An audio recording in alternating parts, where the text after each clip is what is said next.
Akashvani presents Morning News.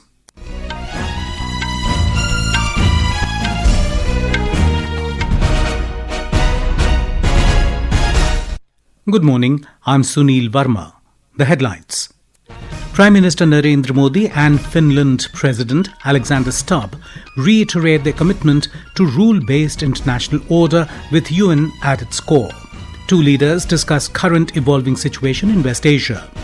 Prime Minister to address post-budget webinar on agriculture and rural transformation this morning. Nadu Governor RN Ravi appointed Bengal Governor after CV Ananda Bose resigns. Lieutenant General Syed Ata Hasnain named Bihar Governor. Former diplomat Taranjit Singh Sandhu appointed Delhi's new Lieutenant Governor. CBSE cancels Class 10th exam scheduled from 7th to 10th to 11th of this month in West Asian region. US announces 30-day waiver allowing India to purchase Russian oil currently stranded at sea. And in cricket, India storm into final of T20 World Cup, beating England by 7 runs in second semi-final. Prime Minister Narendra Modi and Finland President Alexander Stubb have reiterated their commitment to the rule-based international order and multilateral cooperation with the UN at its core. The India-Finland joint statement following the state visit of President of Finland to India said that both leaders affirmed the deep and enduring friendship between India and Finland, built on a foundation of mutual respect and the values of democracy and rule of law, as well as commitments to global peace, security and international law. The leaders agreed to elevate the India-Finland relations to a strategic partnership in digitalization and sustainability based on converging interests and mutual benefits.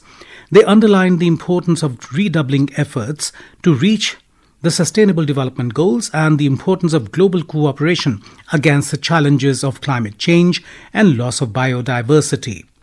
The joint statement said that Prime Minister Modi and the President of Finland called upon the business community to make use of the vast opportunities unleashed by the landmark India-EU FTA.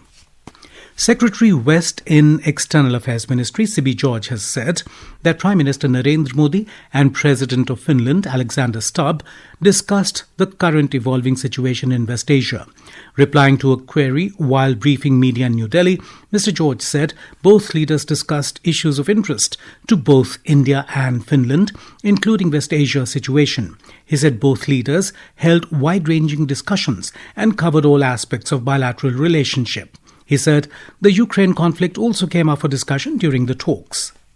Finland have expressed interest to join the Indo-Pacific Oceans Initiative, which is welcomed by India. We also agreed to have cooperation in the Arctic-related areas. Finnish reiterated its support to India's fight against terrorism, including cross-border terrorism. The visit focused on 3 T's: trade, technology and talent.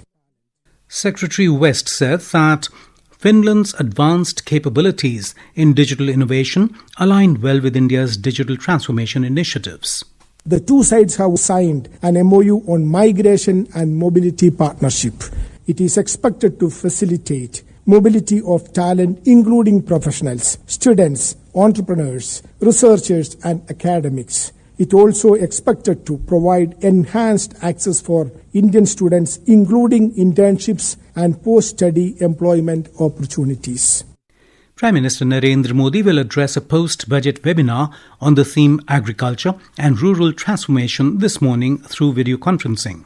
Under this theme, 8 different webinar sessions are being held covering 4 major sectors: agriculture, animal husbandry and dairying, fisheries and rural livelihoods.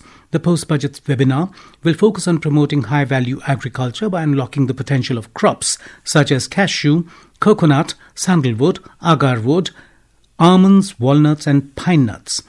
It will also deliberate on the opportunities offered by Bharat Vistar, the AI-powered digital public infrastructure for agriculture.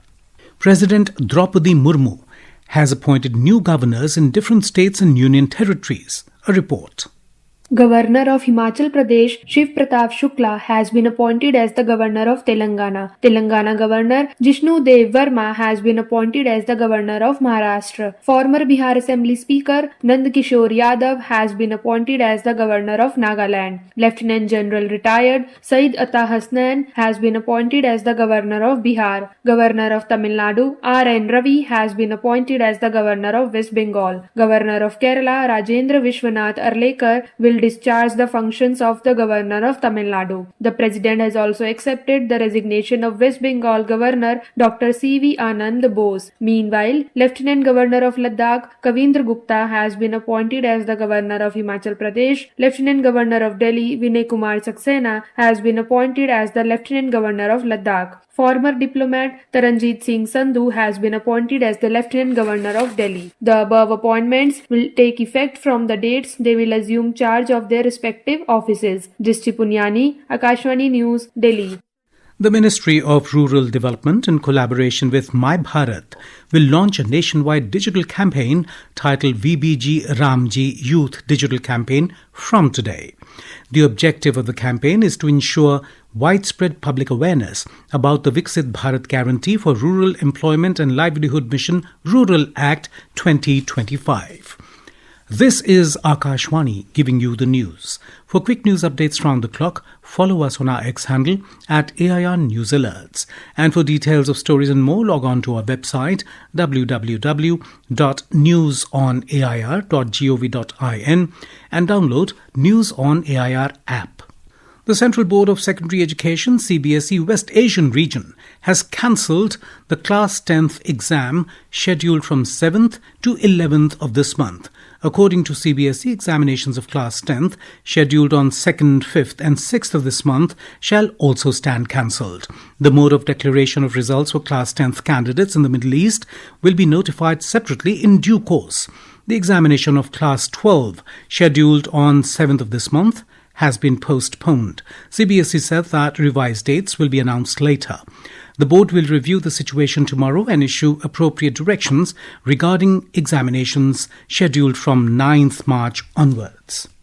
The Ministry of Civil Aviation has said that a total of 281 flights scheduled to be operated by Indian domestic carriers were cancelled yesterday, and it is closely monitoring the evolving situation in West Asia. In a social media post, the ministry informed that a dedicated passenger assistance control room PACR is functioning round the clock to provide real-time support to the passengers. It added that a total of 1,461 grievances have been addressed during this period through the Air Seva portal, social media platforms and dedicated helpline calls in coordination with airlines and other concerned stakeholders. Passengers requiring assistance can contact the helpline numbers 011 2460 4283 and 011 2463 2987. The conflict in West Asia has entered its 7th day today, with latest reports of new wave of strikes from Iran and joint US-Israel forces. The Israel Defense Forces IDF identified several missiles from Iran. Bahrain also said that Iran targeted a hotel and 2 residential buildings in the capital city of Manama, with no loss of life recorded. The United Arab Emirates, UAE, also said that its air defences dealt with several incoming missile and drone threats from Iran. Sounds were heard in scattered areas of the country after air defence systems intercepted ballistic missiles. On the other hand, Israel killed Hezbollah commander Zaid Ali Juma in Beirut. Earlier, the Israeli Navy also struck and eliminated Hamas commander Wasim Atallah Ali in the area of Tripoli. Meanwhile, US President Donald Trump called upon Islamic Revolutionary Guard Corps, IRCG, to lay down their arms. Mr. Trump said that now is the time to stand up for the Iranian people and help take back their country. I'm once again calling on all members of the Iranian Revolutionary Guard, the military and the police, to lay down their arms. They're only going to be killed. And now is the time to stand up for the Iranian people and help take back your country. U.S. Treasury Secretary Scott Besant has announced a 30-day waiver allowing India to purchase Russian oil currently stranded at sea to ensure global energy market stability. This measure focuses on allowing the purchase of Russian oil that has been stranded at sea, ensuring that these existing supplies can reach their destination rather than being lost to the complexities of international logistics. By facilitating the movement of these specific cargoes, the US aims to provide a helpful cushion for India's energy security, acknowledging the delicate balance required to keep the global market flowing smoothly for everyone's benefit. Nepal recorded 60% voter turnout in parliamentary elections held yesterday. We have more from our correspondent. Voting concluded peacefully in Nepal with 60% of voter turnout. Counting for the first past the post started yesterday evening and the results are expected to be out within 24 hours. According to latest updates made available by District Election Commission in Kathmandu, Ravi Lamchane's party RSP candidates are leading in different constituencies of Kathmandu. As the day rises, counting may conclude and results will be updated from various districts. Shweta Singh, Akashvani News, Kathmandu. In Assam, an Indian Air Force IAF Sukhoi 30 MKI fighter jet crashed at Inglong Ekopi Hill in Bokajan subdivision of Karbi Anglong district during a routine training mission approximately 60 kilometers from Jorhat Air Base. The aircraft, which took off from Jorhat Air Base 47th Squadron, lost radar contact at 7:42 p.m. yesterday. And in the ICC Men's T20 Cricket World Cup, India stormed into the final, defeating England by 7 runs in the second semi-final at the Wankhede Stadium in Mumbai last night. Chasing a target of 254, England scored 246 for 7 in the stipulated 20 overs. Earlier put into bat, India piled up a mammoth 253 for 7 in 20 overs. Sanju Samson was adjudged Player of the match. India will face New Zealand in the finals on Sunday at the Narendra Modi Stadium in Ahmedabad. And now, for a look at today's newspapers, it's over to Shagun Chopra. Thank you, Sunil. The top headline in the Asian Age reads, Iran hits Israel, US Gulf allies, while Hindustan Times leads with the headline, Israel pounds Tehran, Gulf cities under fresh Iran fire. Relief for India as Iran says the Strait of Hormuz is shut only for the US and its allies, writes the Tribune. The Ministry of External Affairs is quoted in the Economic Times as asserting that reports on the US using Indian ports in Iran war are fake. As the US-Israel-Iran war enters its 6th day, around 12,000 Indian citizens stranded in the Gulf countries have sought government to help to return home, reports the Indian Express. In its editorial piece, titled Straight Shock, the statesman warns that the US-Israel strikes on Iran and Tehran's retaliation have injected fresh instability into the global economy through energy insecurity. With a large share of the world's oil and LNG passing through the Strait of Hormuz, even the threat of disruption has pushed up prices and rattled markets. The paper cautions that if tensions persist, the economic aftershocks could outlast the military confrontation. The Hindu carries a photograph of Union Home Minister Amit Shah along with mascots Pragati and Vikas, which he unveiled yesterday for the upcoming population census 2027. Over 60% turnout as Nepal votes in historic polls powered by Gen Z, writes the Times of India. Winter has barely ended, but a few Himachal Pradesh towns have already started experiencing heat wave with temperatures 10 to 15 degrees above normal, reports the Tribune. And finally, in a departure from typical human-wildlife conflict stories, a female rhino was killed by a tiger in Dudhwa Tiger Reserve, a rare instance of a predator taking down such a formidable prey, reports Hindustan Times. And with that, it's back to you, Sunil. Thank you, Shagun. And now, before we end the bulletin, the headlines once again. Prime Minister Narendra Modi and Finland President Alexander Stubb reiterate their commitment to rule-based international order with UN at its core. Two leaders discuss current evolving situation in West Asia.